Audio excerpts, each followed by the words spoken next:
They told me, son, you're special. You were born to do great things.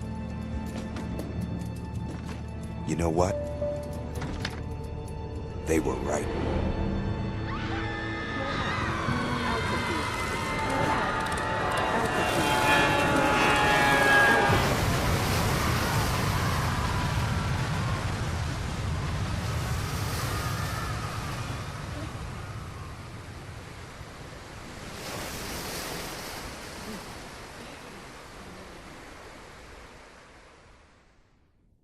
What's up YouTube? I am Dave Winchester with The Lost Save, welcoming you back to my 31 Games for Halloween series. In this series, I go into my game collection, pull out a game that gets me into the Halloween spirit, show it to you, talk about it a little bit, and hopefully encourage you to go out and play something new.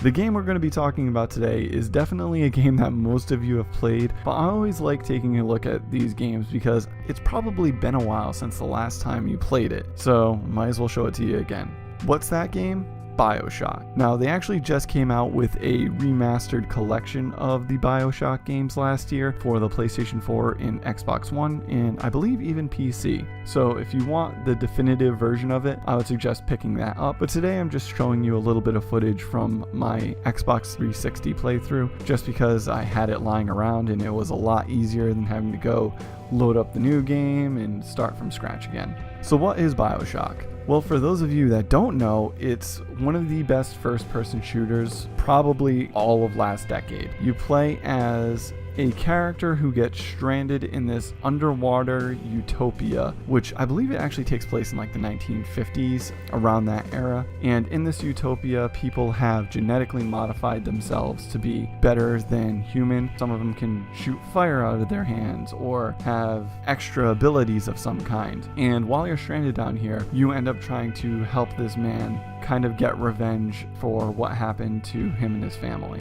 That's the basic plot, but for those of you who have played it, you know it gets far more twisted and insane. And it was one of those games that really made you question everything once you were done with it. But if you haven't played it, I don't want to spoil it for you, so I'm just going to leave it at that as far as the story goes. So what makes this game special? For one, the atmosphere. This whole underwater society of Rapture is very unique. The whole aesthetic of it has never really been seen again or before. It's definitely something new to hop into if you want to look for something that you haven't seen before. This is definitely it, especially considering that it takes place entirely underwater.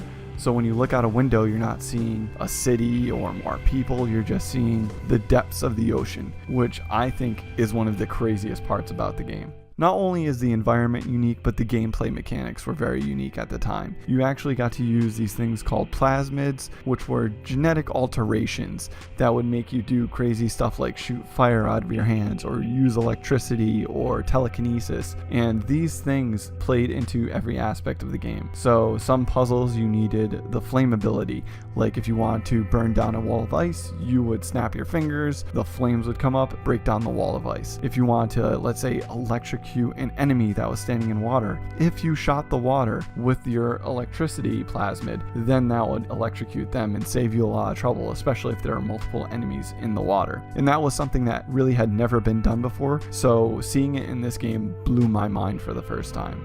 The weapons were actually pretty unique as well, because they're all modifications of these older style guns. So you have like a Tommy gun, a shotgun, which could all be upgraded and tweaked in different ways, which made it really fun to play. On top of that too, there was also a hacking system. So if you wanted to buy an item, you could just go right up to a vending machine and buy the item. But if you wanted to save some money, you actually got to hack the system, which brought up this little mini game, which was really interesting and fun to do. You could hack it so that way you could save money when you're buying these items. All these little things in the game really made the world feel lived in and special and like nothing we had ever seen before. Keep in mind, those are just the basics of the game. I also didn't go in depth about the big daddies, the little sisters, and the whole hierarchy of the game itself, but like I said, I didn't want to spoil any of that for you, so if you haven't played it, you have to. It's dirt cheap right now. You can probably find the collection on the PlayStation 4 or Xbox One for like $30, and it's totally worth it. So why is Bioshock on my list of 31 games for Halloween? Even though it's not technically a horror game, The atmosphere of the game is very horror based. I mean, there's blood on the walls everywhere, the splicers are very creepy, all of the environments make you just feel uneasy. It's also, like I said, one of the best games of all time in my opinion, so I feel like everybody should play it, but it definitely fits in a little bit better when you're playing it around the October, Halloween time of year, just because, like I said, it's kind of disturbing what's going on in this huge society that's completely drowned underwater.